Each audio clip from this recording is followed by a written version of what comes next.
Olá, bem-vindos a mais um vídeo aqui no nosso canal Gabriela Teres Advocacia. Hoje vamos falar sobre um dos temas que foi alterado, Na verdade que foi inovado, acrescentado na Lei de Estrangeiros e Fronteiras. Eu gravei um vídeo falando sobre os aspectos gerais dessa alteração e falando um bocadinho de cada coisa, mas no vídeo de hoje eu vou falar especificamente sobre o novo visto para nômades digitais. Exatamente. Tema muito pedido pelos clientes, por vocês, e agora efetivamente temos legislação sobre isso. Vamos parar de fazer adaptações ao que a gente tinha antes na lei para poder trazer vocês nômades para cá. Agora já temos regulamentação. Então vamos começar a falar sobre isso? Toca a vinheta.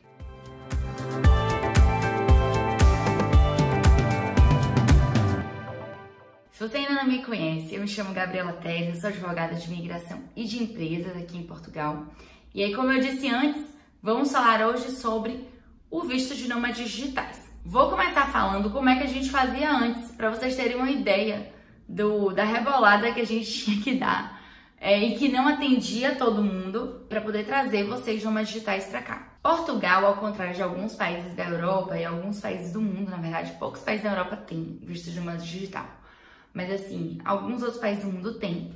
Era uma coisa que muita gente falava, gente, como é que Portugal não tem um visto assim? Ou não tem uma possibilidade de as pessoas morarem aí em Portugal dessa forma, Afinal de contas, o mundo hoje está completamente digital. Tanta gente trabalhando remoto, Todo mundo é muita gente. Mas muita gente trabalhando de forma remota e com essa possibilidade de efetivamente morar em qualquer lugar. E por que não aproveitar aqui em Portugal, que é um país tão bacana de se morar, com tanta tranquilidade, com dias ensolarados. Então, muitas vantagens para quem é nômade digital poder efetivamente morar aqui. Antes, até agora, agosto de 2022, Portugal não tinha um visto específico para as nômades digitais. Então, o que é que a gente fazia, Pelo menos eu, enquanto advogada, fazia e outros advogados também, para conseguir adequar a vinda dessas pessoas, dos nômades digitais, para cá. A gente trabalhava com essa possibilidade do visto D7, que é o visto para quem tem rendimentos próprios. Esse D7 também é o que usa para aposentado, Pessoas que são donas de empresa. Então, a gente conseguia adaptar o pedido de visto D7 para os nômades digitais, desde que eles tivessem ou fossem empresários individuais. Por exemplo, no Brasil, vamos falar aqui do público brasileiro. Empresários individuais e que efetivamente tem uma empresa, ou tem uma PJ no seu próprio nome e que por isso faturam a sua atividade profissional através da empresa e a partir disso transferem depois para sua conta pessoal e por ter, claro, uma redução na questão dos impostos, de você não pagar impostos, ter isenção para lucros e dividendos que são recebidos das empresas. Então, as pessoas faziam assim e a gente conseguia pedir pelo D7. Em outros países, como por exemplo os Estados Unidos, a gente consegue pedir o D7 para pessoas que efetivamente estão a trabalhar ou que tenham rendimentos próprios, que trabalham de forma remota. A gente já conseguia fazer esse pedido. No Brasil era um pouquinho mais complicado.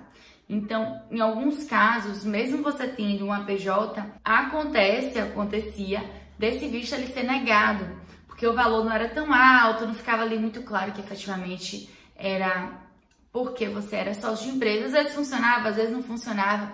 Então era uma questão assim muito numa tentativa mesmo. Em muitos casos funcionou, na maioria deles funcionou, mas no outro pode acontecer de não funcionar. E aí agora, essa alteração que foi realizada na Lei de Estrangeiros e Fronteiras agora em 2022, precisamente em agosto de 2022, ela veio trazer algumas modificações e uma delas trouxe muitas inovações e uma delas foi a estreia desse visto para nômades digitais aqui em Portugal. E como é que isso vai funcionar? Como é esse novo artigo? O que é que ele diz? Vou dizer para vocês, é o artigo 61, então 61 em bom brasileiro, 61B, letra B de bola, da Lei de Estrangeiros e Fronteiras.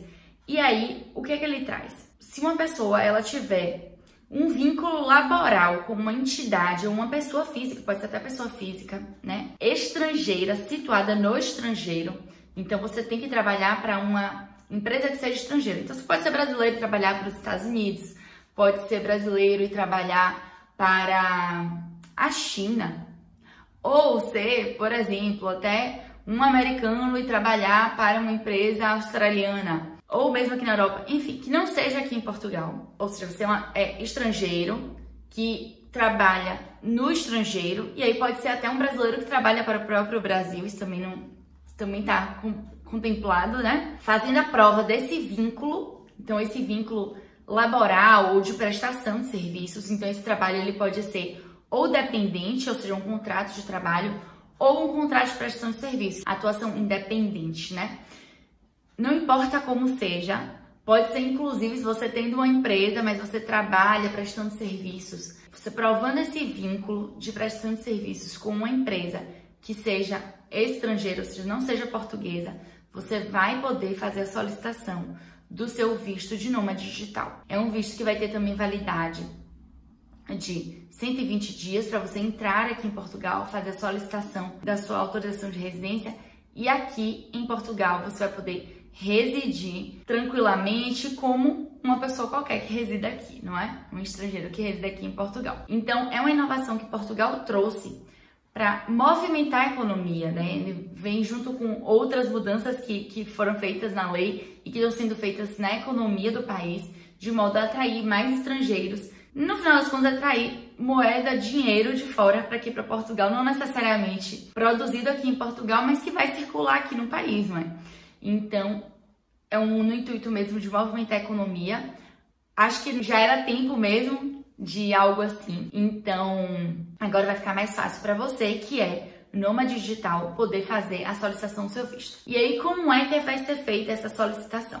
Sempre no país onde você resida. Então, se você é brasileiro, mas reside na Irlanda e trabalha para a Inglaterra, ou mesmo para a Irlanda, mas você trabalha de forma remota, você vai poder fazer essa solicitação no país onde você resida. Então, se você residir legalmente na Irlanda, por exemplo, você vai poder pedir na Irlanda mesmo o seu visto. Então, é onde você estiver residir, tá? Desde que seja legalmente. Se você está residindo, por exemplo, nos Estados Unidos, mas você não está residindo legalmente e você, digamos, é brasileiro, volta para o Brasil, solicita o seu visto no Brasil e depois vem para cá, para Portugal, para residir aqui como nômade digital. A gente não tem todas as informações sobre como vão ser os procedimentos, quais os documentos específicos que eles vão requerer, mas uma coisa já sabemos que esse visto ele vai ser solicitado ou no consulado ou, por exemplo, na VFS, quando ela existir, né? Então,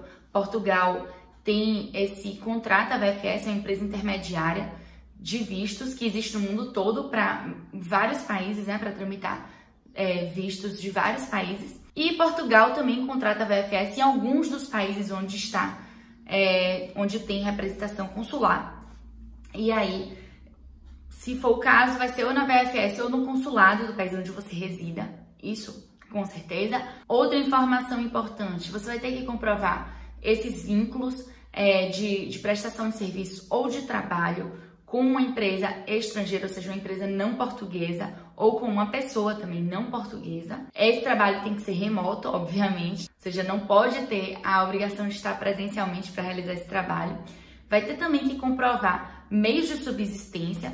Então, o que são esses meios de subsistência? É pelo menos um salário mínimo aqui de Portugal, que atualmente, no ano de 2022, é 705 euros. Então, vai ter que ter essa comprovação de que mensalmente você recebe ali. Eu imagino que seja no mínimo esse valor, porque a lei não especificou um valor mínimo, que aí, no caso, seria, por exemplo, um valor a mais, né, como é feito para profissionais altamente qualificados aqui em Portugal. Então, ele faz referência à norma geral, e a norma geral diz que é um salário mínimo, ok? Para a primeira pessoa. Se você vier com mais familiares, então esse valor ele acrescenta. Nós temos um vídeo aqui também no canal falando sobre como é que vai ser feito esse cálculo, tá? Aí vocês podem assistir esse vídeo aqui no nosso canal. As outras coisas que podem ser requeridas para o procedimento, nós não temos ainda a certeza de como é que vai ser, mas a lei ela não fez nenhuma especificação, então recai provavelmente as normas gerais. E aí aqui eu já trouxe os documentos, provavelmente que eles vão pedir, que são esses documentos mais específicos, tá? Além dos outros que já são os básicos de um pedido de visto. Então, seguro-saúde, para quem é brasileiro pode ser o PB4, antecedentes criminais, o próprio autorização para o CEF consultar o requerimento criminal português da pessoa aqui em Portugal. O CEF é o consulado, tá? A depender, se você estiver morando no país CPLP, nem o CEF vai mais entrar nesses pedidos, vai ser diretamente o consulado que vai tramitar, instruir e examinar, avaliar o seu pedido de visto. Além disso, os requerimentos que são feitos, mas eu acho que é melhor a gente trazer isso depois, especificamente, até quem sabe num texto, algo escrito melhor para vocês terem acesso a essas informações, tá? Por enquanto não temos todas as informações, então eu vou deixar vocês aqui com essas informações que são as que temos no momento. Assim que tivermos mais, trazemos mais. Mas foi mais para trazer essa boa notícia para vocês, explicar mais ou menos a lógica por trás disso tudo e o que é que vai precisar. Então, boa notícia para você que tem interesse em morar em Portugal e trabalhar de forma remota para outros lugares do mundo que não sejam aqui em Portugal.